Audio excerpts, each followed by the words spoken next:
Hi soccer families, in this video we're going to talk about one of my favorite topics, the press structure. The longer I did college soccer, the more I enjoyed being good at this. A good press structure allows you to crush teams that you are better than. It also gives you a great chance of frustrating, defeating, and becoming victorious against teams that are really, really good. Two principles for the press structure. Number one, attack the ball from passing lanes. Number two, the structure matters. You've got to go together. So here you'll see in the first clip, we do not attack the ball from a passing lane, so the red dot, the enemy, can pass to either person. Watch it again. The solution is an arced run. Watch the arced run. And notice the next player goes immediately to the open player. If the arced run is good, but the next player does not read the cue and the trigger, the structure is broken and they'll be able to play through us. So notice the next player doesn't move to the open enemy and they're easily able to find the free player to play out. The structure is critical. Now let's apply those principles with everyone on the field. The only player not present here would be our goalkeeper. So we're in a 4-2-3-1. The opponent is in a 4-back system as well, and they're going to take a goal kick.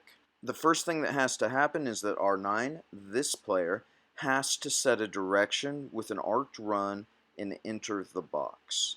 So you'll see their goal kick. They picked a center back, and there's the arced run. Important to remember that their center backs will not be equal. This player will either be better or worse than her partner, this one. We want to send the ball to the weaker of the two players in terms of distribution. Okay, we've set a direction, we've put the ball on the weaker center back. Now, R11, the left forward, is the most important player on the field. That player there. And she's important because of this passing line. She has to respect it. She is the only player that can cut out that pass to their right back. If she fails, they just go around us. And so what R11 will do is an arc run as well that prioritizes the passing lane first. And then that becomes very, very risky for the enemy. Okay, so now we've set a direction. Then various parts of the field become more important than others. The left side of the field for us, here, the blue area, we want to be touch tight to all of their players. Get close to them. It's close to the ball. So we're going to see that shift happen here. And then conversely, if the ball is on the left side of the field, the far right channel, where our right back and our 7, the right forward, are located here, it's not as important. We can actually almost completely leave that as we perform the team shift. Again, we have to shift because the structure is critical and that part of the field is most important, again in blue. So they're the left back steps. The 11 gets close to her kid. And so now we're touch tight in the ball side channel, but if that's all we do, watch again. So the left back steps, the left forward prioritizes the passing lane and the player first, and the midfielder gets close. If no one else moves, we will be broken and they will play through us. The entire team has to slide across. So here you see the back line reshaping. The center backs fill the space beneath our left back here, and the right back becomes almost an extra center back. And then our right forward would just creep into this space, triangulating all of their players.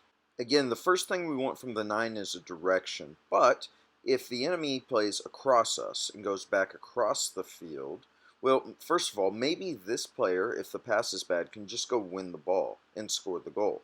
That's why she goes inside. But if the opponent is good, if the pass is good, we won't be able to intercept it. And so then we just have to reset the press and apply all of the same principles to the other side of the field.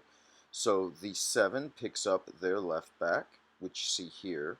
The 9 comes across. When their forward checks, our right back gets touch tight.